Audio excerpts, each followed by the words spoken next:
Kita memasuki tahap akhir dari kompetisi UEFA Nations League 2023 dengan 4 semifinalis, tim nasional Belanda, Kroasia, Spanyol, dan Italia. Dari 4 semifinalis itu, Luka Modric dan rekan-rekannya, Kroasia, adalah tim yang paling tidak berpengalaman di kompetisi ini. Mereka belum pernah lolos ke putaran akhir, tidak seperti 3 negara lainnya. Jadi Kroasia sedikit diremehkan di sini, dianggap dengan mudah akan digilas. Tetapi hati-hati, setiap kali Kroasia diremehkan, mereka selalu membuat kejutan. Kapan terakhir kalinya Kroasia membuat kejutan? Bukan hanya 1 kali kejutan, tetapi 3 kali. Kroasia menempati posisi ketiga Piala Dunia 1998 saat mereka lolos dari penyisihan grup dan kemudian mengalahkan Rumania di 16 besar, lalu membuat kejutan dengan menaklukkan Jerman pada perempat final dengan 3 gol dibuat oleh Robert Jarni, Goran Vlahovic, dan Davor Šuker. Nasib Kroasia terhenti di semifinal 1998 dikalahkan Prancis, namun masih sempat membuat kejutan 1 kali lagi, mengalahkan Belanda dalam perebutan tempat ketiga. Tim yang sama akan mereka hadapi pada semifinal UEFA Nations League 2023. Kroasia melanjutkan kejutan mereka dengan melaju sampai ke final Piala Dunia 2018 di Rusia. Dalam perjalanan ke partai puncak itu, mereka menyingkirkan Denmark di 16 besar melalui adu penalti, juga mengalahkan tuan rumah Rusia di perempat final dengan skema sama adu penalti, setelah gol dari Andrej Kramaric dan Domagoj Vida sama banyaknya dengan gol-gol Rusia. Pada adu penalti itu, Mateo Kovacic menjadi satu-satunya eksekutor yang gagal melesakkan gol. Ketemu Inggris di semifinal, siapa yang menjagokan Kroasia? Tidak ada yang berani.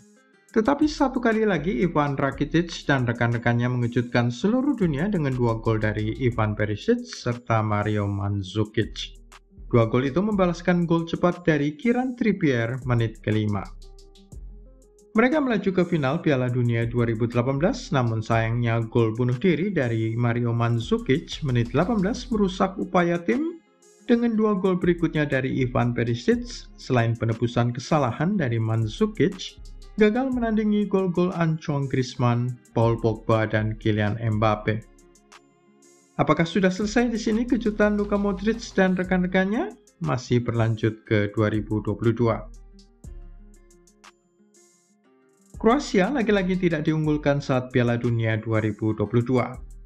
Secara berturut-turut, Kroasia menang adu penalti atas Jepang pada 16 besar, kemudian menang adu penalti lagi di perempat final, tahu melawan siapa? Brasil, sang juara dunia 5 kali. Rodrigo dan Marquinhos dari kubu Brasil menjadi 2 figur yang gagal melesakkan sepakan penalti mereka ke gawang Dominik Livakovic, sang kiper Dinamo Zagreb. Langkah Kroasia terhenti di semifinal dengan 1 penalti dari Lionel Messi, serta 2 gol open play dari Julian Alvarez, pemain muda Manchester City.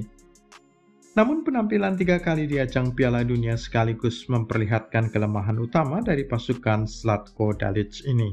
Tahu apa? 4 penampilan Kroasia di Piala Dunia selalu diakhiri adu penalti. Inilah salah satu kelemahan Luka Modric dan rekan-rekannya di atas lapangan hijau. Dalam 4 pertandingan Piala Dunia, 2 kali pada tahun 2022 dan 2 kali pada edisi 2018, selalu diakhiri dengan adu penalti. Saat Piala Dunia Qatar, mereka menyingkirkan Jepang di tahap 16 besar dengan adu penalti, menang 4-2. Pada tahap selanjutnya, perempat final juga harus melalui adu penalti guna menyingkirkan juara dunia 5 kali Brasil, menang 5-3. Ini merupakan pengulangan dari Piala Dunia 2018 saat 2 kali pula, 16 besar menang 4-3 adu penalti atas Denmark dan atas Rusia pada perempat final dengan skor 6-5 adu penalti. Hal ini memperlihatkan ketidakmampuan tim papan catur ini menyelesaikan permainan dalam 90 menit atau 120 menit. Terbukti menjadi hal yang mematikan saat mereka menghadapi Argentina pada semifinal dengan 1 gol penalti Lionel Messi dan 2 gol dari permainan terbuka oleh Julian Alvarez. Jika ditambah dengan adu penalti pada Euro 2008, maka sudah 5 kali terjadi adu penalti skuad Kroasia di kompetisi besar.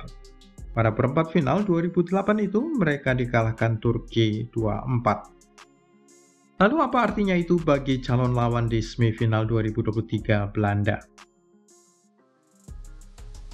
Belanda tidak boleh menunggu adu penalti. Pasukan Ronald Koeman sudah tahu bahwa mereka tidak boleh menunggu sampai sesi adu penalti atau mereka akan dikalahkan oleh Luka Modric dan rekan-rekannya. Mereka memiliki reputasi sangat menakutkan dalam adu nasib dari titik putih ini. Permainan harus diselesaikan dalam 90 menit, maksimal 120 menit. Tanpa adu penalti, Oranye lebih dijagokan akan memenangkan pertandingan semifinal UEFA Nations League ini dalam waktu 90 menit. Itu menurut prediksi superkomputer Opta. Namun jangan dilupakan juga bahwa Kroasia hanya kalah 1 kali saja dari 15 pertandingan internasional terakhir mereka sebelum ini, yaitu yang terjadi saat Piala Dunia 2022 melawan Argentina. Perkiraan susunan pemain Kroasia.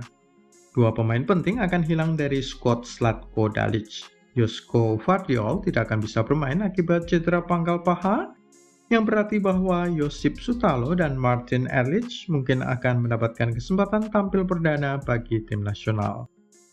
Sementara itu, Marko Livaja mundur dari tim nasional setelah dia bertengkar dengan sekelompok supporter dalam sebuah sesi latihan terbuka. Dia khawatir dirinya akan mengganggu konsentrasi tim. Pemain dengan penampilan terbanyak dalam sejarah tim nasional Kroasia, yaitu 164 kali, Luka Modric, menjadi teladan selama Piala Dunia 2022. Gelandang Real Madrid itu menyelesaikan operan paling banyak di area lawan 277 kali, melakukan sentuhan bola paling banyak 648 kali, dan memenangkan penguasaan bola dari lawan 51 kali, yang lebih sering daripada pemain Kroasia lain manapun selama turnamen. Perkiraan susunan pemain: kiper Dominik Livakovic, kemudian Josip Juranovic, Josip Sutalo, Martin Erlich, Borna Sosa, Marcelo Brozovic, Luka Modric, Mateo Kovacic, Mario Pasalic, Andre Kramaric, dan Ivan Perisic. Kesempatan terakhir generasi emas Kroasia. Sama seperti Belanda yang akan mengejar trofi pertamanya dalam 35 tahun, Kroasia juga memiliki kesempatan terakhir bagi generasi emas mereka, Luka Modric dan kawan-kawan, untuk meraih trofi. Setelah ini, usia mereka akan terlalu tua untuk berlari di atas lapangan. Kroasia nyaris menang pada 2018, kalah di final melawan Prancis, dan hanya memenangkan posisi ketiga pada Piala Dunia 2022 Qatar melawan Maroko yang tengah patah hati. Kroasia mencapai putaran final Nations League setelah memenangkan grup A1 mengungguli Denmark, Prancis, dan Austria dengan kemenangan tandang 1-0 atas Le Bleu menjadi faktor penentu. Satu-satunya kekalahan mereka di grup adalah saat melakoni laga pembuka melawan Austria dengan skor 3-0. Pasukan Zlatko Dalic memulai tahun 2023 dengan hasil imbang 1-1 di kandang melawan Wales, sebelum kemenangan meyakinkan 2-0 di kandang Turki untuk kualifikasi Euro 2024. Bagaimana pendapat kamu? Siapa yang akan menang? Belanda versus Kroasia? Tulis di kolom komentar dan jangan lupa klik like, subscribe, serta tendang loncengnya.